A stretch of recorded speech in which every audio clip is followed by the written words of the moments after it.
Hi, my name is Harper Lane. And the night everything inside me finally snapped started with one sentence. One I've heard in 100 forms but never this sharp. Relax, Harper. Your brother actually needs it more than you. My dad said it so casually, like he wasn't holding the envelope I'd spent 5 long years filling. My baby shower savings.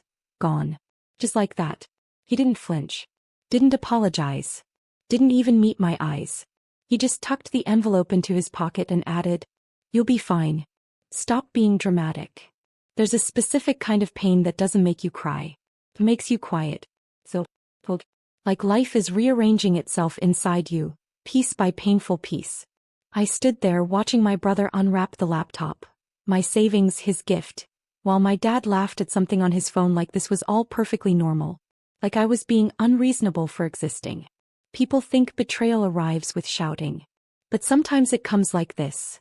A slow, familiar erosion until all that's left of you is someone they don't even bother breaking gently. I didn't give them the reaction they expected. No tears. No begging. No, "Why would you do this to me?" I just turned around and walked to my room. Every step felt like slipping out of a version of myself I no longer needed. As I packed my bag, I could hear them in the kitchen, laughing, talking, opening drawers. Not once did anyone ask where I was going. Not once did anyone say my name. Silence can hurt more than cruelty. But it can also save you.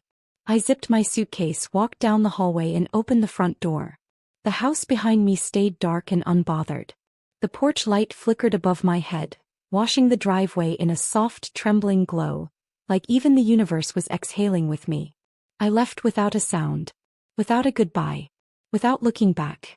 Because sometimes walking away isn't weakness. It's the first strong thing you do after years of swallowing your worth. I slept on a friend's couch that night, phone face down, the world blissfully silent. For the first time I felt free, painfully, beautifully free. But freedom doesn't stay quiet for long. Morning came. Light hit my phone screen. 37 missed calls. All from Dad. And then, the message that stopped my heart cold. "You didn't have to do that to the house." The strange part? I hadn't touched the house. Not yet. My first thought was simple, almost too calm for what I was reading. What does he think I did? I sat up, the room still dim, morning light leaking through the blinds in thin, hesitant stripes. My phone buzzed again, another call from Dad, then another text. "Harper, answer me. This isn't funny." Funny. He thought I was the one playing games. I stepped out onto the small balcony of my friend's apartment, cold air brushing my skin awake. The city hummed below, distant and uninterested in my family's panic. My hands didn't shake, but something inside me sharpened, like a blade knowing it finally had a purpose. I typed back a single sentence. "What happened to the house?" 3 dots appeared immediately. Then disappeared. Then appeared again. Finally. "Don't act innocent. You know what you did." I stared at the screen, confusion folding into a slow, dangerous curiosity. I hadn't gone near that house. I hadn't even driven past it. But Dad was spiraling. Freak. And fear from a man like him only meant one thing. Something happened that he couldn't control. Something he needed to blame on me. A small, steady breath escaped my lips. Good. Let him sweat. This story was only just beginning. I didn't reply right away. Letting him wait felt right. It gave me space to think, to breathe, to feel the shift of power I never had before. Minutes passed. Then my phone vibrated again, this time not from Dad. It was my neighbor from back home, Mrs. Alden. A voice note. My stomach tightened. She never messaged unless something serious happened. I pressed play. Her voice came through shaky, breathless. "Harper, sweetheart. I don't know how to tell you this, but something happened at your father's house last night. There were people outside, police, fire trucks. I thought you were inside, but then I saw your car was gone." I froze. A slow cold crawled up my spine. Police, fire trucks. At their house. Before I could process it, she sent another message. "Your dad looked furious. Kept yelling your name. I tried to call you, but it wouldn't go through. Whatever happened, he's blaming you for it." Blaming me. Of course he was. I leaned against the balcony railing, breath steady, mind clearing with a strange, dangerous calm. If the house was burning, breaking, collapsing, that was on them, not me. But if they wanted to drag my name into it, fine. Then they were about to learn exactly who they pushed away. Before I could replay Mrs. Alden's voice note, my phone lit up again, this time with a photo. Sent from an unknown number. I tapped it open. And my heart didn't race. It stilled. It was the side of my dad's house. The living room wall, blackened, scorched, smoke-stained. Not burned down, but damaged enough to look like a warning from the universe itself. A second image followed. This time from the backyard. The old shed, the one Dad used to lock my belongings in whenever he didn't want to see my mess, was nothing but charred wood and twisted metal. My phone buzzed again. A message from Dad. You crossed a line. Come home and fix this. A laugh, small, humorless, slipped out of me. I hadn't been anywhere near that property. And yet somehow the evidence of destruction was now my fault. I typed slowly, fingers steady. I didn't do it. His reply came instantly. No more lies. Get home now. I stared at the screen, the morning wind brushing my hair across my cheek. They took my savings, my dignity, my place in that house. Now they wanted to pin their disaster on me? Oh, they wanted me back so desperately. I'd return. But not as the daughter they could silence. As the truth they'd been ignoring for years. The drive back felt unreal, not frantic, not anxious. Just quiet.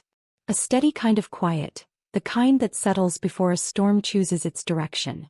When I turned onto my childhood street, I saw them instantly. 2 police cruisers still parked near the curb. Yellow tape stretched across a part of the yard.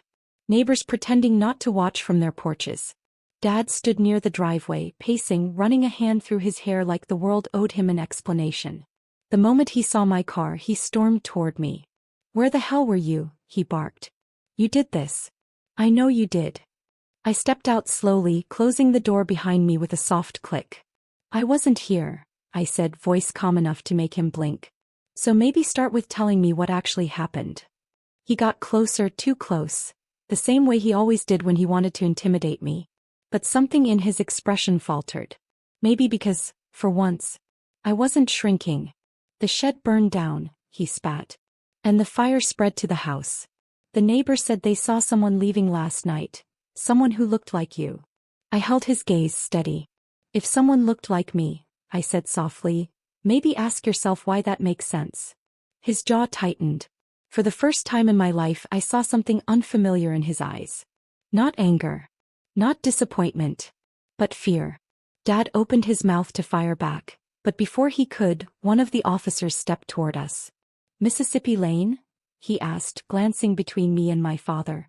We'll need a moment of your time. Dad jumped in. She doesn't need to talk to you. She already knows what happened. I lifted a hand, stopping him. A small motion. But it silenced him more effectively than years of obedience ever had. Yes, I said to the officer. I'll talk.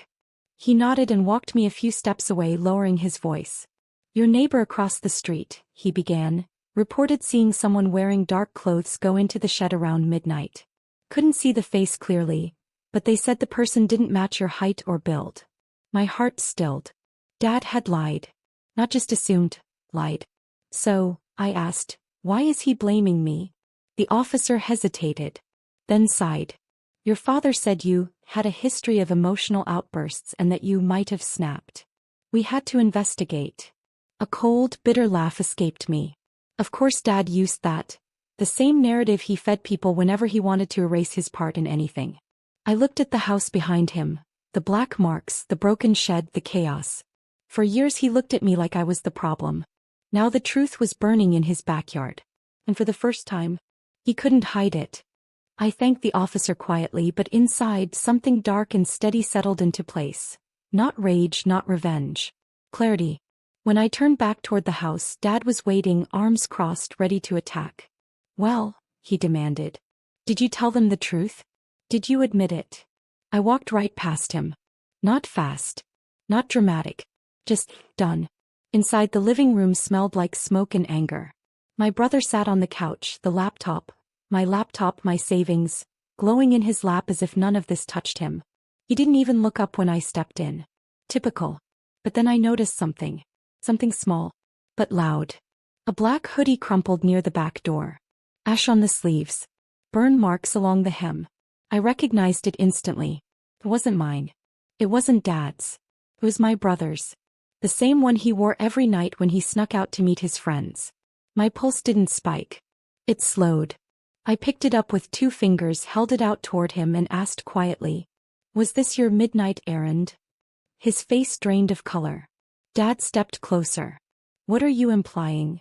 I turned, lifting the scorched fabric between us. "I'm not implying anything," I said, voice steady as steel. "I'm just showing you the truth you were desperate to blame on me." And for the first time in my life, they both fell silent. The silence that fell over the room wasn't peaceful. It was sharp, slicing through every lie they'd ever fed me. My brother's mouth opened, then closed. He looked at Dad, searching for a script, the same way he always did when things went wrong. But Dad had nothing. His face had gone pale, his jaw locked tight, like every explanation he rehearsed no longer made sense. I held up the burned hoodie a little higher.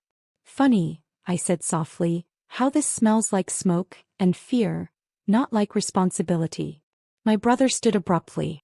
"It wasn't. I didn't mean. The fire wasn't supposed to spread." Dad's head snapped toward him. What did you?" My brother flinched. "It was an accident. I thought the shed was empty. I just wanted to burn some old stuff. I didn't think." I closed my eyes for a breath, letting the truth settle the way warm ash settles after the last flame dies. Dad pointed a trembling finger at him. "You ruined the house. You ruined everything." I looked at Dad. "No," I said quietly. "He didn't ruin it. You both did a long time ago." He turned to me, voice cracking. "Harper, you can't. We're family." "Family?" I almost laughed. "Family doesn't take your savings. Family doesn't call the cops on you to cover their guilt. Family doesn't blame you every time their world cracks." Dad reached out as if a touch could rewrite decades. I didn't mean we can fix this." "We?" I echoed. "Dad, you spent years telling people I was the problem. Now your problem is standing right in front of you, wearing a burned hoodie." The officer stepped inside, then clearing his throat. "Mr. Lane, we need to finish the report. We'll need your son to come outside." My brother's face collapsed into panic. Dad looked trapped, cornered, exposed. I walked to the doorway, stopping only long enough to breathe in the last scent of a place that had never been home. "You blamed me for a fire I didn't start," I said quietly. "But today, you get to live in the one you built." Dad opened his mouth, but nothing came out. I stepped outside, sunlight warming my face, the air clean and open. And when the officer led my brother toward the cruiser, Dad still staring at the ruins behind him, I didn't feel vindictive. I didn't feel cruel. I felt free. Truly, finally free.